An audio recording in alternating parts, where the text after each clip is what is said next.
Continuamos hablando con este personaje que, por cierto, nos plantea incógnitas, nos plantea también tesis y contratesis dentro del mismo, dentro de su marca identitaria que tal vez no quiere reconocerse a través de su propia exposición teórica. Pero Tomás Ochoa nos habló de que a él le gusta deconstruir. Y yo la experiencia que tengo de deconstrucción es en haberme comido en Chicago unos espárragos deconstruidos que yo no sabía si eran hilachas o eran un pedazo de algo extra y además de diferentes colores, en fin. ¿Cómo conceptualizamos la deconstrucción dentro del arte? Usted deshace, determina cuáles son las materias primas que son parte de una estructura determinada para luego volver a construirlos, o los deja desbaratados por ahí. Cuéntenos un poquito para un público que no es experto en arte y que está tratando de desentrañar quién es este Tomás Ochoa del que se habla en los mundos artísticos. No, es curioso lo de la anécdota de los espárragos deconstruidos, porque hay una frivolización de ideas que marcan tendencia en el mundo. Entonces, claro, Derrida es el postestructuralista francés que teoriza sobre lo de la deconstrucción, y claro, ahora un cocinero o alguien experto en moda, claro, usa esa palabra, pero en realidad ¿qué es para usted la deconstrucción? Es una cuestión mucho más compleja, pero que yo voy a intentar explicarlo de una manera sencilla. Sí. La deconstrucción consiste en desmontar un sistema lingüístico. Entonces, si es que el arte o un texto literario es un sistema lingüístico, el artista lo que intenta es desmontar algunas etapas estructurales de ese sistema lingüístico para averiguar cómo funciona. Entonces, en mi caso, por ejemplo, si es que me interesa la representación colonial, lo que intento es deconstruir esas formas de representación. Entonces le pongo un ejemplo.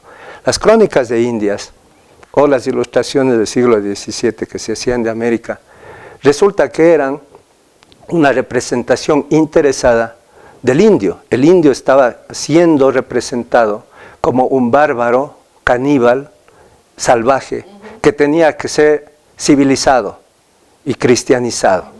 Entonces, así es como justificaban la gesta civilizatoria y justificaron la ocupación y la conquista.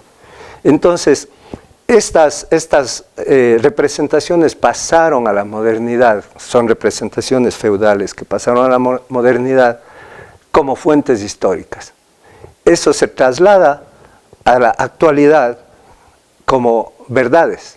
Esas son las fuentes históricas a las que recurren los historiadores. Ya. Ahora, entonces, usted como deconstructor, ¿cómo deconstruye eso? Lo que yo hago es tratar de develar esas falacias, porque de todas maneras eran relatos, eran ficciones del indio. El indio no era ni bárbaro, ni caníbal, ni tenía una civilización. Existía una civilización acá, entonces... Pero tampoco es la teoría del buen salvaje, ¿no? Ahí tenemos que encontrar un punto medio, claro, ¿no? Porque los aztecas se comían a sus enemigos, claro, y los incas, pero había una civilización. O lo que hizo Atahualpa en la provincia de Cañar y Azuay, claro, ¿no? cuando ganó pero la había guerra una civilización y había un complejísimo sistema lingüístico y una forma de escritura en los quipus, claro, que fueron fueron quemados por la iglesia porque eran instrumentos del demonio.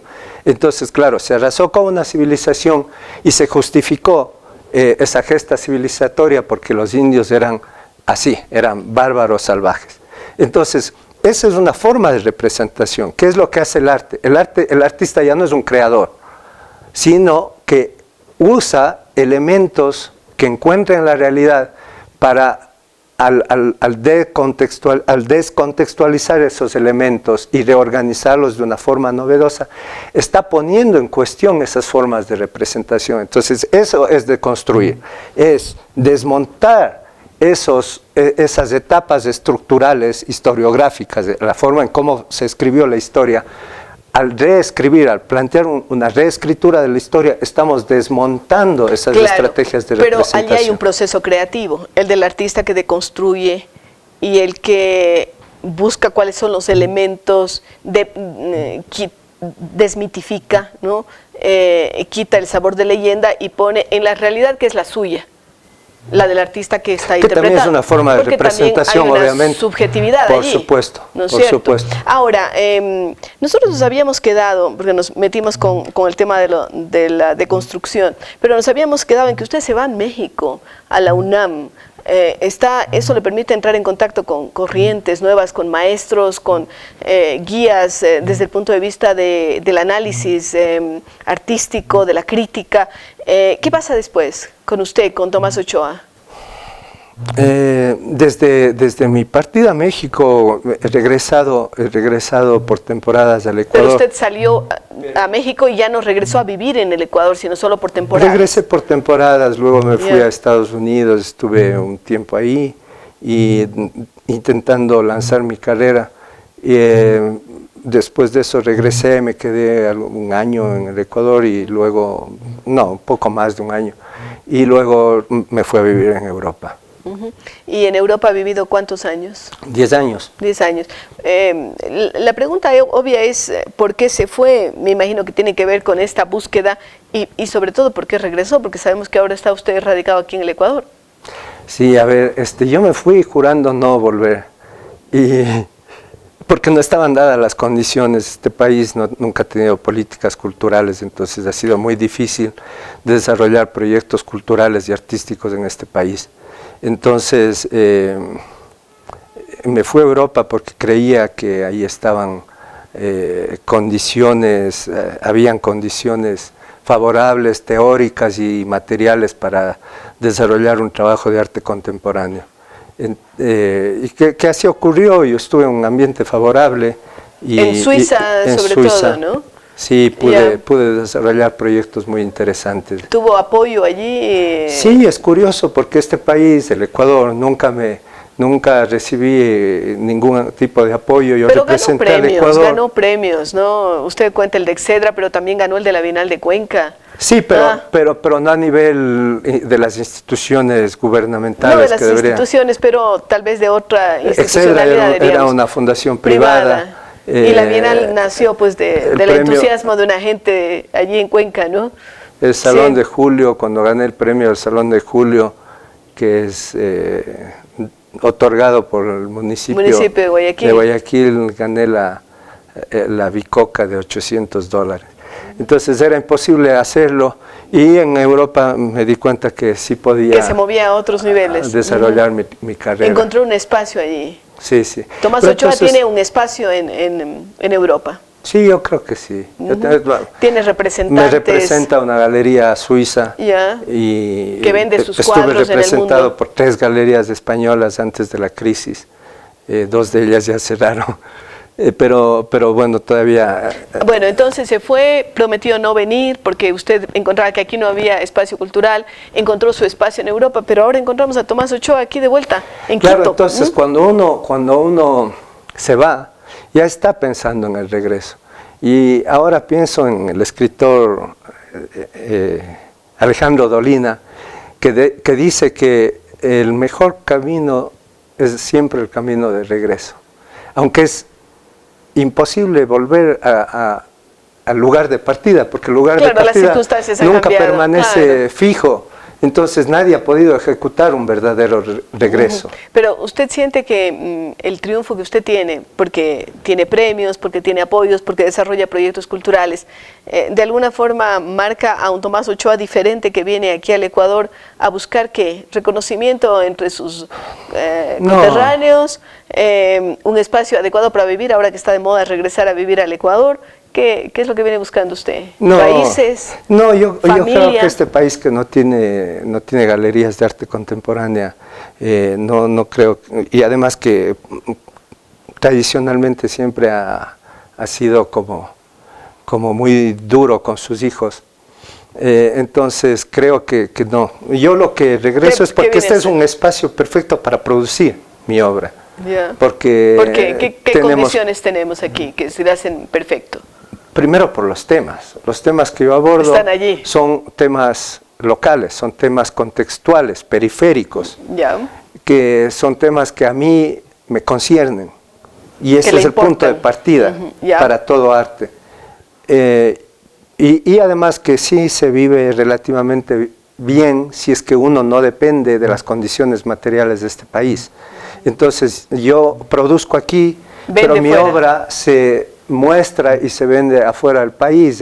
Acabo de venir de una exposición en la galería más importante de Colombia, que es la Galería La Cometa, y una exposición individual. Y entonces, claro, mi obra generalmente ocurre que la pinto aquí, la produzco acá, pero se vende afuera. ¿Y expone aquí en el Ecuador también? Bueno, acaban de hacer este libro magnífico, sí. y hice una exposición acá para el lanzamiento del libro, pero no, sin ningún tipo de expectativas ni de resultados. De carácter económico.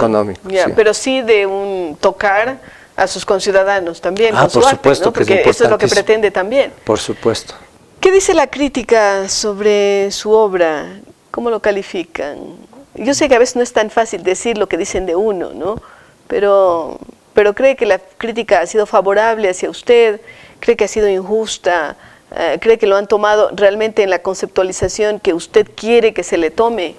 No, sí, la crítica siempre ha sido muy generosa conmigo. Eso es, como le decía al comienzo, una de las cosas de las cuales yo me puedo sentir